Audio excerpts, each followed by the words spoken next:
rolling. Are you okay? I'm more worried about him falling over. No, don't worry. I got another leg. So you are part of our circle, everyone, because, and I want you to start. Are you filming? Well, hello.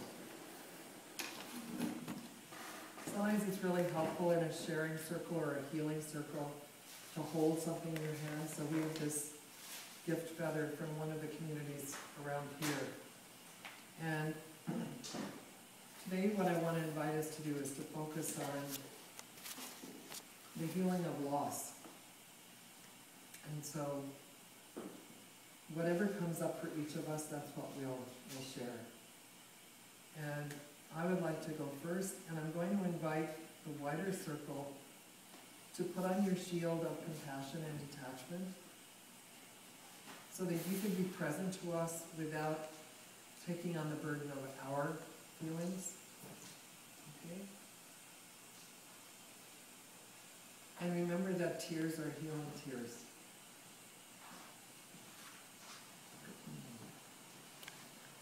So I'm going to start, and each of us, when we finish, the others in our circle are going to give us a virtues acknowledgement. And we have the chart to refer to if you need to. The most important boundary in a healing circle is that we are present to each other in silent, receptive silence. And there's no crosstalk. And another one is that after it's over, we don't go up to each other and give each other special advice. We leave the issue right in the circle. And that's where it stays, it's sacred. Okay? So we're going to keep it confidential. And we're going to, and all of you, I'm asking you the same, to be trustworthy. Okay, so I'd like to start.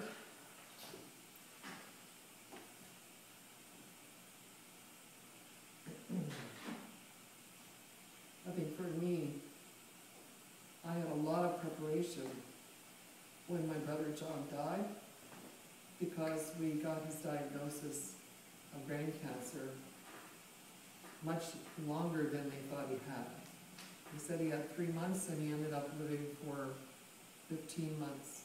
And I knew he was going to die, but nothing prepared me for how I felt when he was gone. And the grief was a big shock to me, because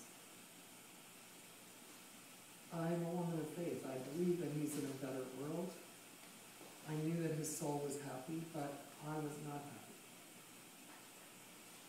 And it just took me a really long time to come back to myself and to come back to Dan.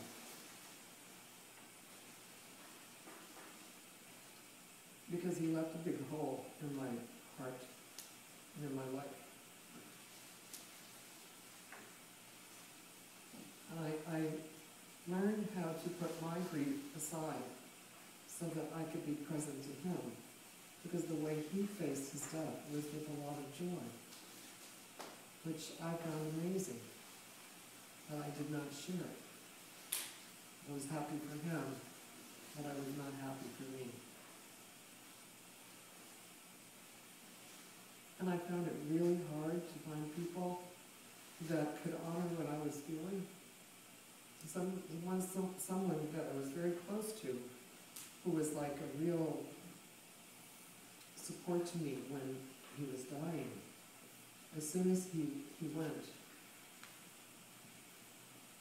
about 6 weeks afterwards, which for me is, in my experience and in my personal experience, is when the grief really hits the hardest. The first wave comes about 6 weeks after. And she said, snap out of it. You're focusing too much on John. And there was no way. So I just didn't talk to her about it anymore. So then I felt more isolated. But I was really blessed because Dan had so much patience.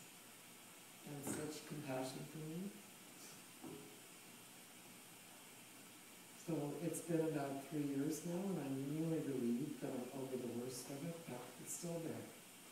You know, it's never gonna go away. I had a lot of post-traumatic stress afterwards, and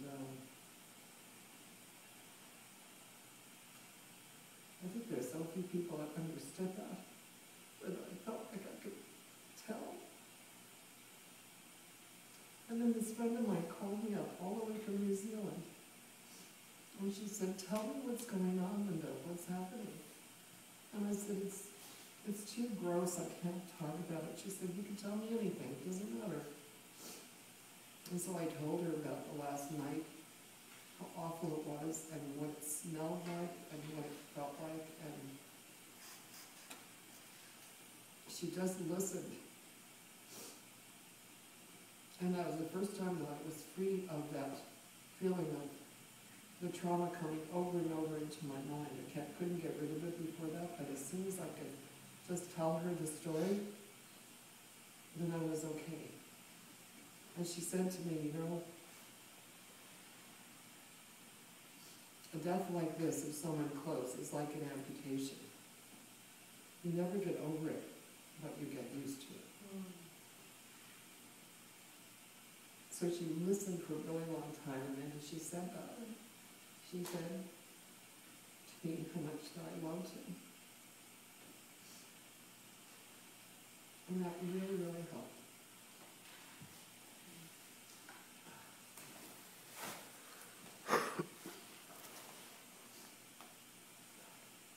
So I'm at the place where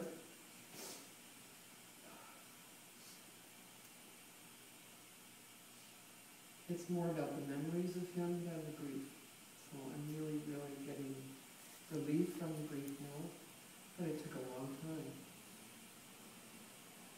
And I want to thank you for being here for me and listening.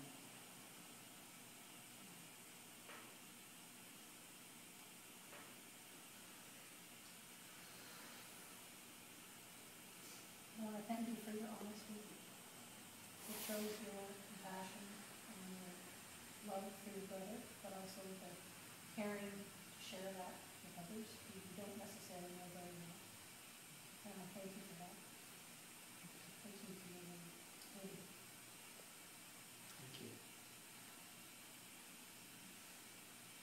I want to thank you for honoring his memory and your honoring yourself and holding that. And holding that. Listening to you, I could really feel how much it meant to you. And how much you care for each other.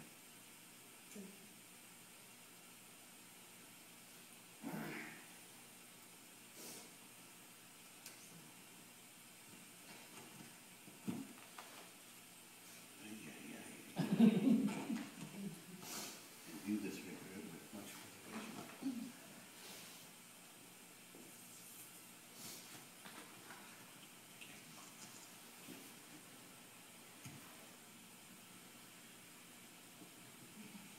Electronic things don't like them.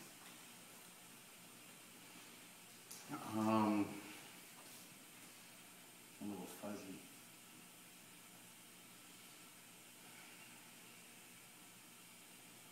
Feels like I dance around this one a lot lately.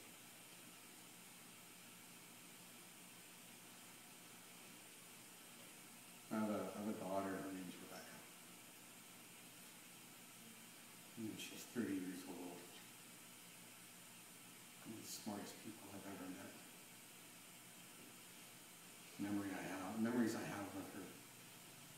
You know, I was in college when she was in grade 3, and she would do my college math. She's like she's really, really smart.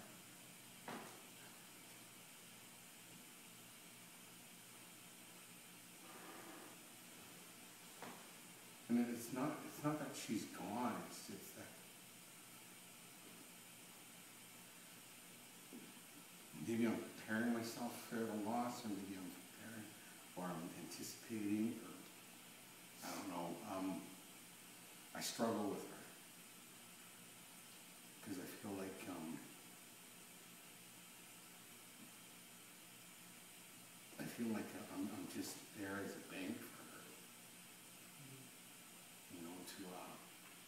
ask for money for this or for that. And the last time she asked me for money, I couldn't give it to her, and I wouldn't give it to her. You know,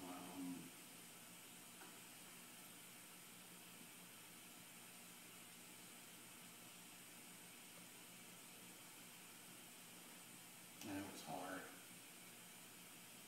It was hard because, you know, she's only 30 and she's dying of cancer. And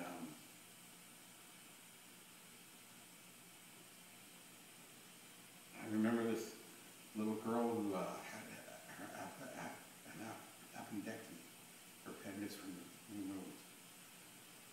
And she wanted to go home so bad, and her will to get better was so great. The nurses talked to her that day that like she woke up after the surgery and she said, I want to go home, I want to go home. And the nurses and the doctors said, you know, you can't go home until you start walking. And it wasn't even 12 hours after her appendectomy that she was up. She was walking around, she was bent over like a crippled old lady, but she was determined. And I remember seeing that. And I see her today, and she's not doing anything to, she's not taking any treatment for her cancer.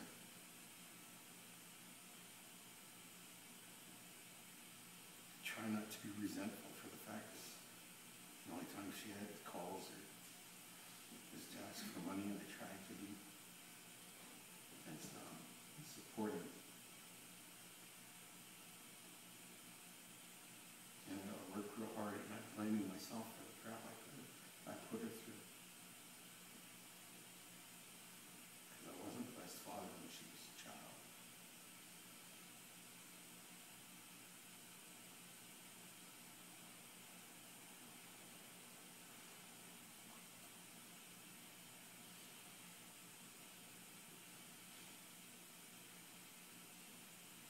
She called me up about a week or so ago, maybe 2 weeks ago. She was really, really mad. And I tried to explain to her that why I was doing what I was doing.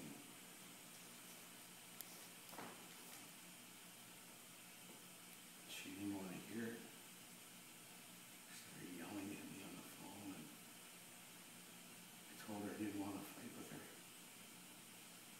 And I don't know what she understood about that, but one of the statements she said to me was her dying wasn't about me. And I don't think I ever made it about me.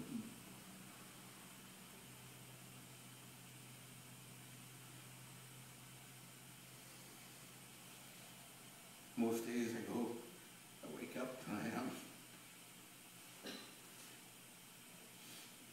just think about her, and I think about how much I love her, how much I miss her.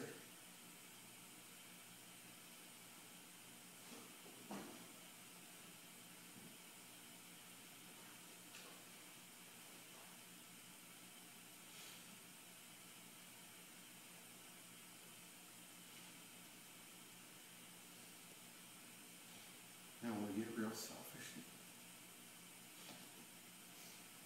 Can't do it. Or maybe I do, I don't know.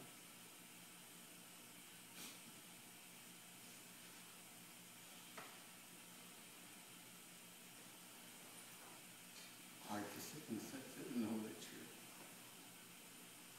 the first one is leaving without me. There's nothing I can do.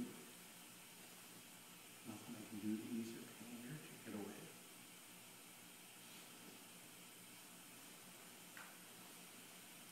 I listened to her say she wants to go and be with her papa.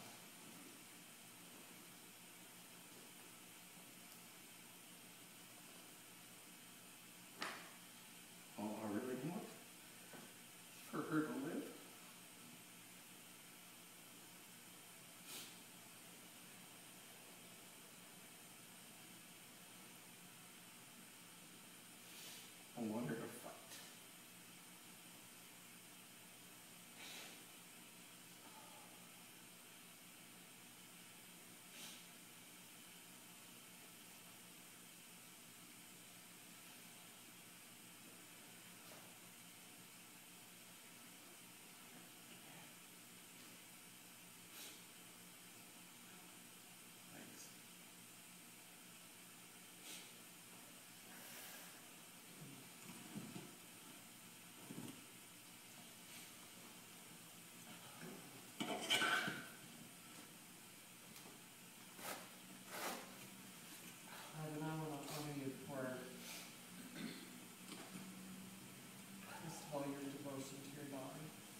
My father will be gone, let's say, 5 years this month.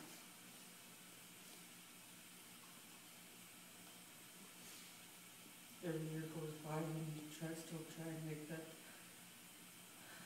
the same good steps that he always expected from him. Walking proud, doing as I was told.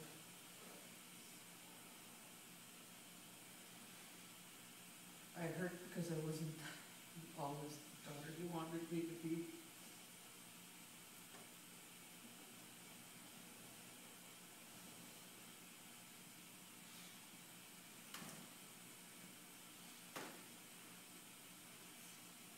All my life I had to share with so many of us, but that was part of our life.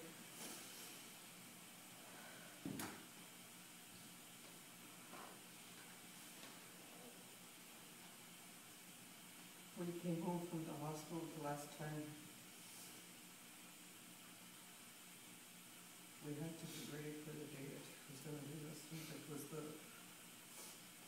every time I went to sleep, it was,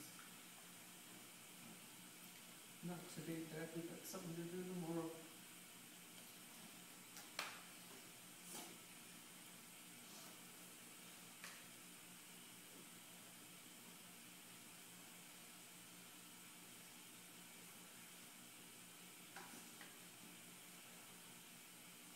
It's hard to carry on sometimes because it used to be so easy just to go over and tell him what I learned today or what I acknowledged.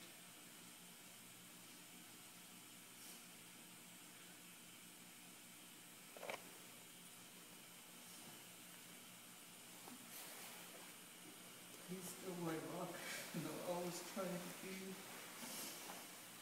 the girl he wanted me to be.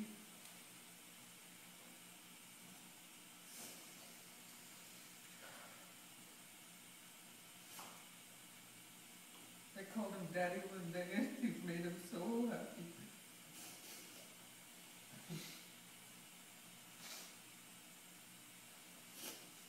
I thought I was going to get into trouble for calling him Daddy.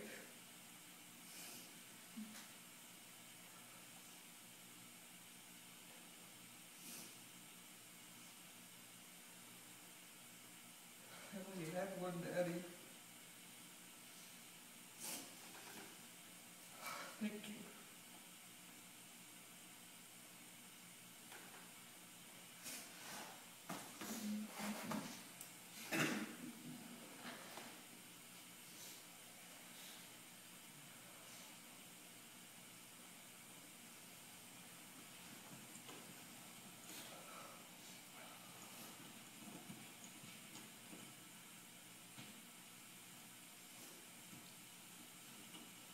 I want to leave for how grateful you are to your father for what he gave you and for that standard of being the best person you could be, that idealism. I really see how thankful you are that he was in your life. And he still is.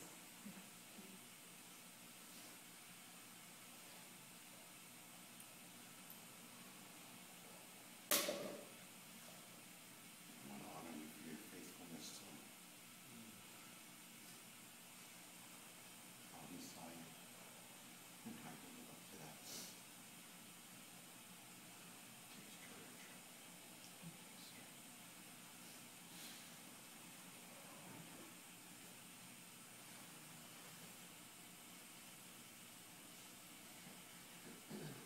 I suppose my loss is about my parents.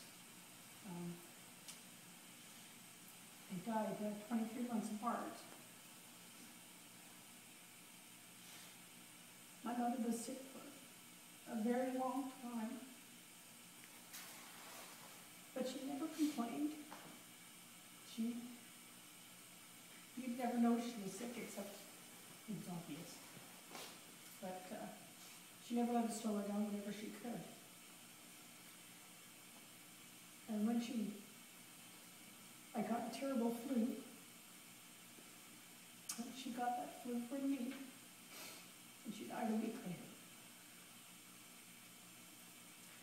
carried, I burned every day. I know that she would have passed away probably within 6 months to a year, because she was really failing. But she went sooner than I was ready. I miss her every day. I think about her every day. I think about her every night at about 9 o'clock, because we had tea. I'd moved home to help take care of her. I left my job up north. And the upside is that by leaving that job, I had a year and a half with my mother to help my dad. And my father said to me, a little after my mother died, he said it was relief. And I never took it the wrong way, because I knew exactly what he meant, because she suffers so terribly. But she had faith. She was a woman of faith. And I'm grateful for that. And then my father got sick. He'd never been sick a day in his life. Literally, he never even had a cold. We went on a motorcycle trip. Well, the other night, with my cousin Alan. And he got sick on the way. And I guess he'd been having trouble with his sugars. And it turns out, we thought it was his new medication. When he got back, helped him off his motorcycle, thought he was going to fall off, so he came in the garage. Had an appointment ready for him the next day. Took one look at him. He was jaundiced and quite ill. And turns out he had pancreatic cancer. And so he went within about 3 months. We never got on our motorcycle trip. The one that we planned to go together.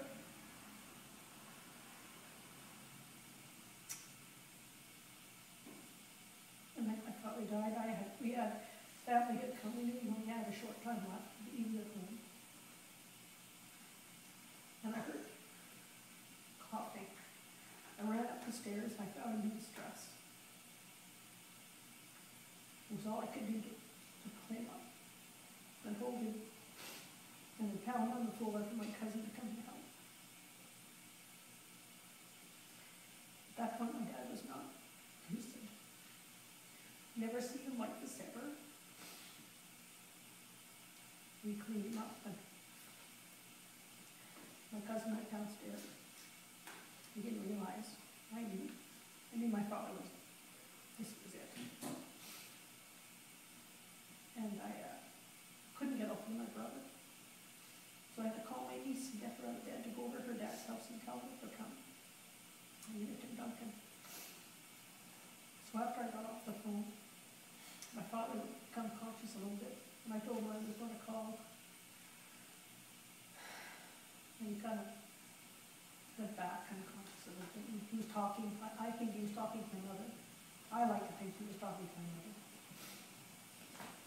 And at that time I called one of my best friends. I just picked up the phone. It was 1:30 in the morning, and she knew it was me. She picked up the phone and sat on the phone with me until my brother came at 5:30.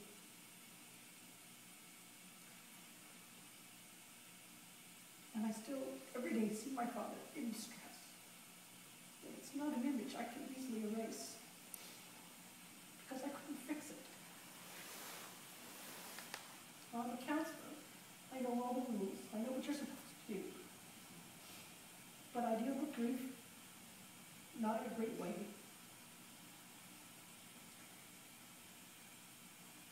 But unbeknownst to me, my father had told a friend of mine, I actually think it was a family member, that he didn't care if I ever worked again, he just wanted me to be happy. He was quite happy if I was staying at home, kept him company. But my parents gave me a great gift. They came from poverty, like lots of people from the Depression. But my mother was spunky. She had lots of spirit. She was certainly independent. And very kind. Never said an unkind word to anybody, nor did my father. And the one thing I count myself blessed every time I have people who come to talk to me.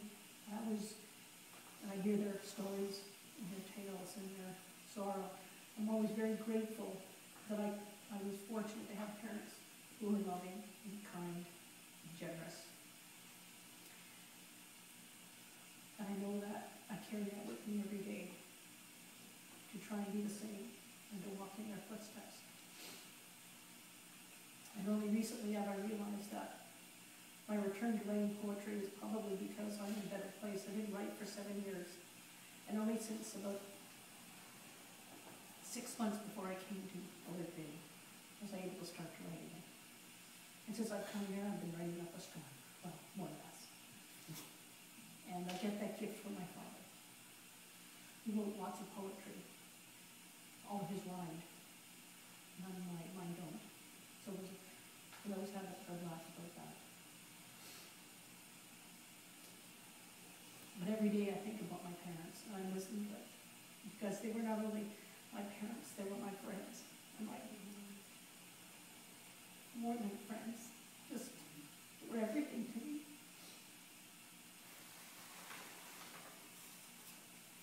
Thank you.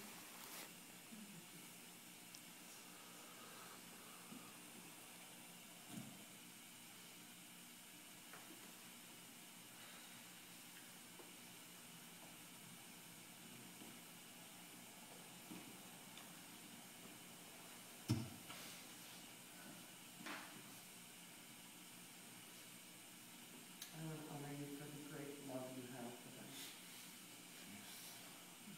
Great love.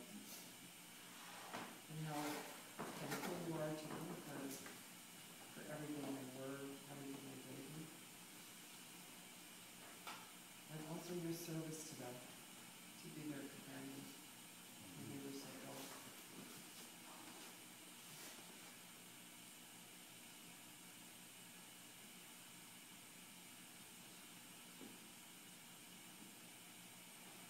And every time there's funeral we have in that record, I think about my mother. I was about 13 years old when she passed on. She died of breast cancer here in St. Jude's Hospital here in Berkeley. And she suffered for a long time, long time. And every time there's a funeral there, like you all know, they asked me to go and sing at their funerals. And our language sing the hymns.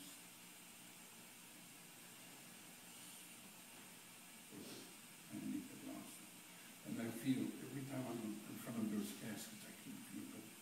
I hide my hurt. Hurt back here inside. Like they say, it makes you sick. Don't let it go. And it does. But in the Bible it says, in God's word it says, mourn for those who mourn. And I do that. And being tough. The last month, a family member from Kincombe East died in the night where they pulled a plug on him.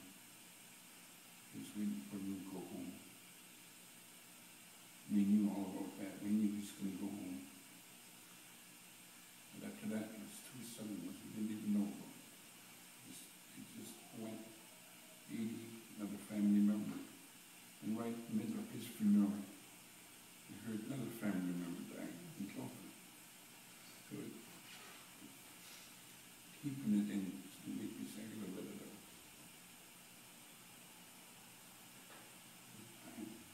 I haven't been without a mother since I was 13. 13 years old when I lost my mother. And she was really a Christian lady. And she prayed for me. I know she did because I'm a Christian now today. And I listened to Linda when she was saying a prayer for this one in New Zealand. You felt your prayer? I got a son in Nanaimo that's on the street. His name's R.C. Knight.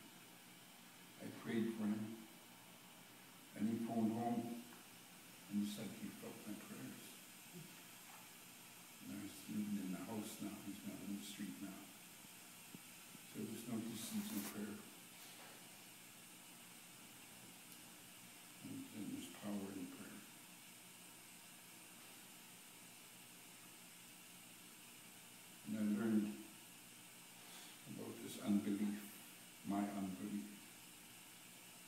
When I prayed for Arts, not to pray again. Because if I pray for him again, that God take care of him again, it's non-belief. I don't believe God's looking after him. And if I ask God, say, why aren't you looking after him? He probably answers me, say, you won't let me. You gotta let go and let me. And I learned that in church. Thank you.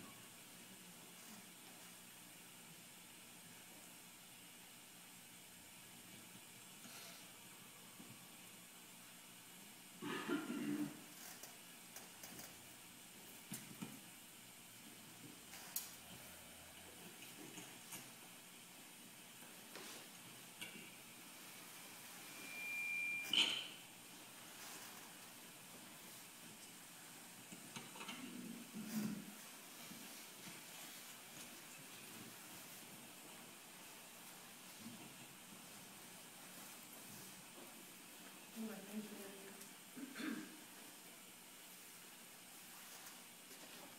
You have hope. And you've never given up on yourself. And that comes from the heart of love. And I think you carry the mother's love in you as well. And that comes out.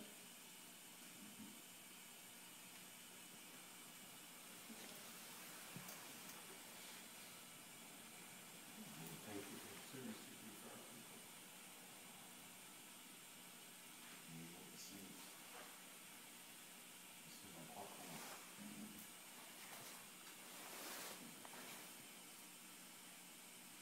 I love you for your courage and Christianity that comes from your Christian home. I honor that.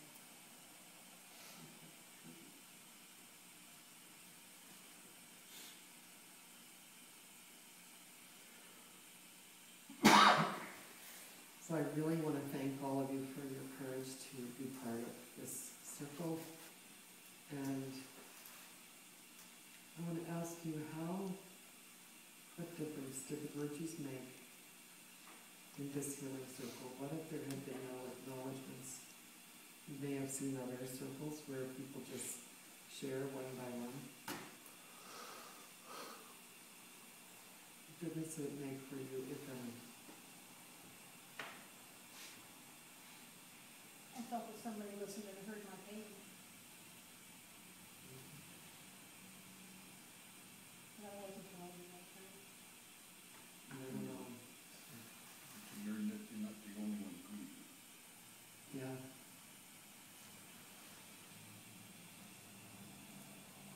I feel that the pain is still there, but I can be strong and I've got courage to keep going.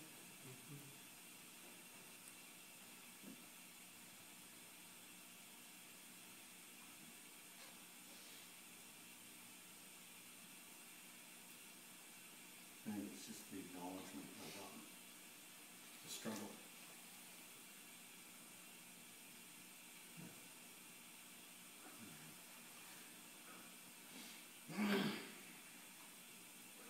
For me, I felt really safe with you, and I felt so affirmed by the acknowledgements that you gave me.